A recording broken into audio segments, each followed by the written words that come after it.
I think a really beautiful form of diversity that we have is religious diversity. It's the stories that people get to tell of what it means to be human are profound and beautiful. And you don't have to believe in them, whatever belief means, but we get to learn from one another in really beautiful ways.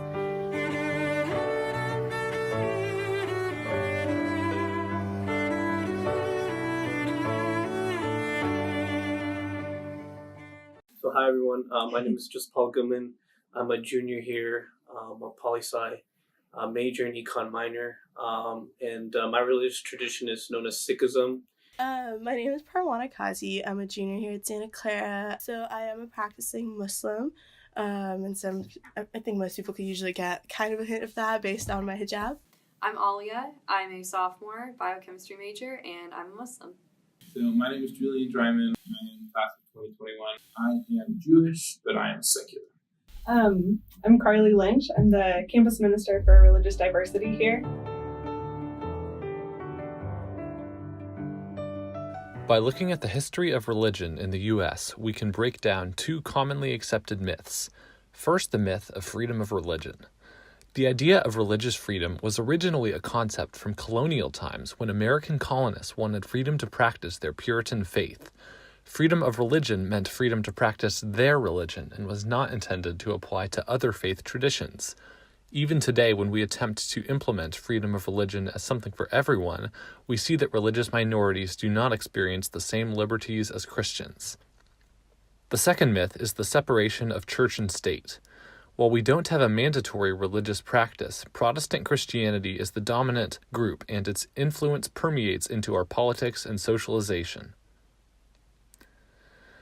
Christian hegemony is the pervasive cultural role of Christianity in everyday life within U.S. schools, neighborhoods, and workplaces. The United States publicly affirms Christian observances, holy days, and sacred spaces at the expense of non-Christians. An example of this, prevalent on college campuses, is the connection between the academic calendar and Christianity. It does not require any special effort to be recognized as a Christian student, and they can assume they will not have school during celebrations or holy days.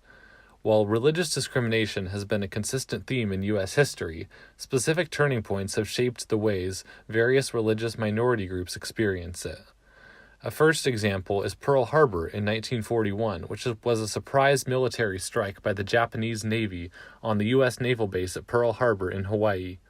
This attack led to the U.S.'s formal entry into World War II.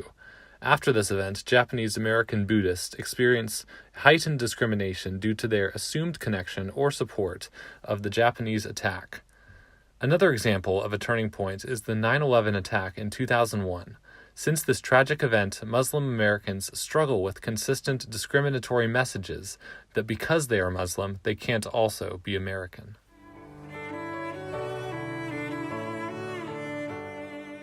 I'm Dr. Sarita Tamaya Moraga, faculty in religious studies at Santa Clara University and faculty director of the Unity Residential Learning Community, whose themes are diversity as a catalyst for civic engagement with a special focus on social justice. Right after September 11th happened, I was teaching on Islam in class, and the classroom blew up. We read a case study on Muhammad and the 5 pillars of Islam, and students started screaming at each other. Some students tried to defend Islam, others attacked Islam, and literally people were standing up, facing each other, and were red in the face and screaming.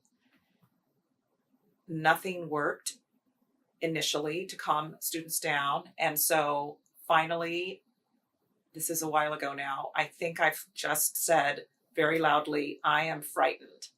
And people sat down. So that class changed dramatically the way that I teach and how I teach and what I try to focus on. When I first stepped on Santa Clara's campus, it almost freaked me out because I was like, holy crap. Everyone I saw did not look anything like people that I got into high school with. And I did go to a public high school, but again, it was very diverse in its student body. So I think the first almost shock for me was coming in and being like, wow, this is a very different world than what I'd grown accustomed to in high school and years before that. I honestly think that I've had a very positive experience here in terms of practicing my religion. I think more so than a lot of other places that I've been growing up. just because like with everything that surrounds being Muslim in the US, especially I think after 9/11 happened and the wars that were going on when we were kids. I think a lot of times it was hard to stand up and proudly say like I am Muslim, and it was often also hard for me to hide that because I started wearing a hijab when I was 10, and so because of that, especially when I was younger, there's a lot of times where I was almost scared to like talk about Islam and scared about people's perception of it. So on Santa Clara's campus, I've honestly felt very safe like during the past 2.5 years I've been here. Overall, my experience here, I haven't experienced any sort of like discrimination, stuff like that. Any outward signs of racism that I've experienced, I haven't experienced here. So I do feel that Santa Clara does do a good job in making sure that we're as inclusive as possible. I know that other students may feel differently as to that.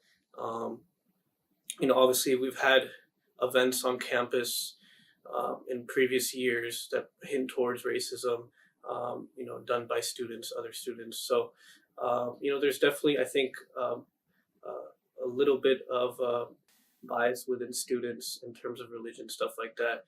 But the university has responded well to those incidents, and I feel like the university does what it can in its power to help students, acclimate and assimilate into the university. Yeah, so 50% of the undergraduate population identifies as Catholic, 50% identifies as whatever else, but it doesn't feel that way.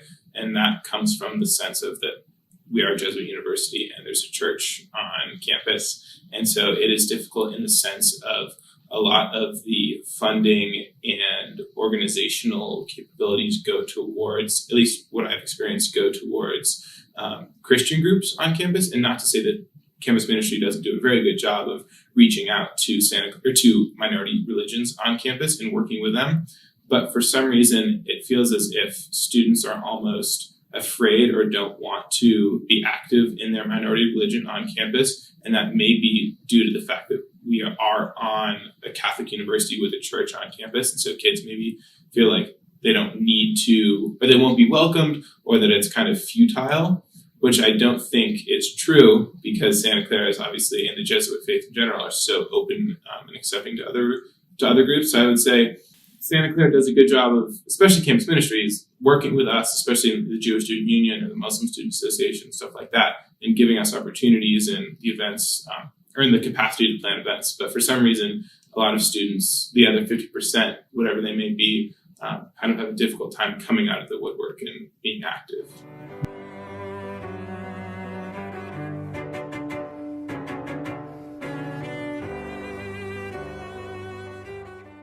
We've been trying to do a lot of partnering in the interfaith dinner discussions that happen every Thursday of the odd weeks of the quarter.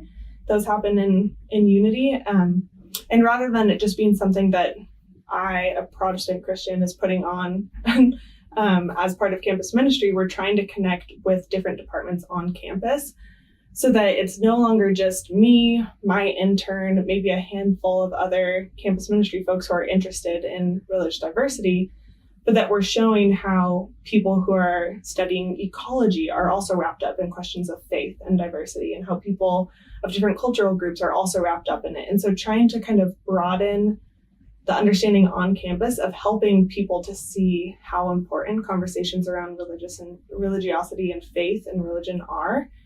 I think dialogues and doing that in kind of a non-academic and unofficial setting has been really successful and really important, and it's something that I hope can continue growing. I think my favorite thing is how willing people are to ask questions, and sometimes there's a little like, I don't mean to be offensive, and to me that's my favorite thing when people ask questions like, hey, like, why do you wear that thing on your head? And like, I would love to talk about that. Or like, why did you miss class on Friday? And I could talk about how I went to Eid celebrations. That is crucial to being like a Muslim and a central part of our religion.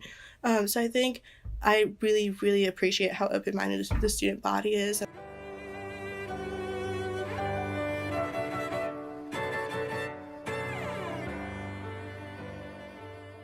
If somehow there could be a mandatory field trip to a friendly religious site that is not the student's religion. So, for example, perhaps Christians could visit the atheist church in downtown San Jose, or Catholics could visit an evangelical church, or someone who was raised to think that Islam fosters terrorism could visit a mosque, and so on. Trying to change it with the first years that come in and show them right off the bat that there is an active and engaged population of minority religions on campus, because when I came in as a first year, there was not. And I had that assumption of, oh, okay, I'm on a Jesuit university, of course there's not going to be a Jewish student union.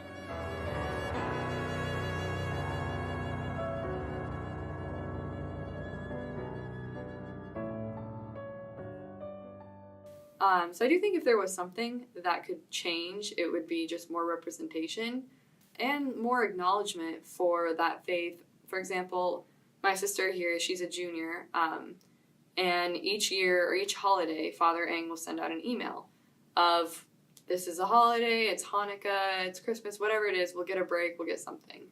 Eid, which is a holiday Muslims celebrate, has just never been recognized. It's not on the calendar. There's never been an email about it. And so my sister actually reached out to Father Eng, who was very receptive and responsive to her email. And she said, hey, just I want to raise awareness. You just might not be aware of it. However, there is a population of Muslims on campus, and they do celebrate this. And this is their holiday right now. And so in response to that, he did send out an email. So I think it's things like that.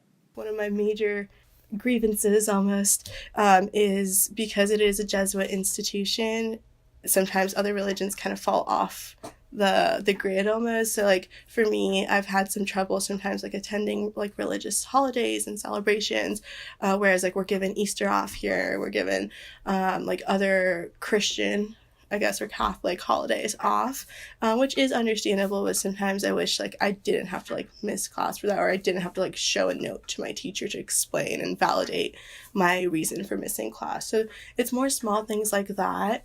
But I think the overall arcing experience has been very positive, and I think I've also grown a lot in my religion going to a university that isn't necessarily the same religion that I follow and practice. What I would love to tell people who are non-religiously affiliated is that there's much to be learned and there's much beauty to be discovered, not by erasing difference, but by engaging in the deep religious difference that we do have. Because I think there's such a wealth of knowledge of the human condition, knowledge of what it means to be in relationships with one another, knowledge of what it means to care for the earth, to care for one another, that comes from religious history and religious practices. And so, I think engaging that is going to be important for creating a diverse future and creating a future of creativity and of really compassionate work.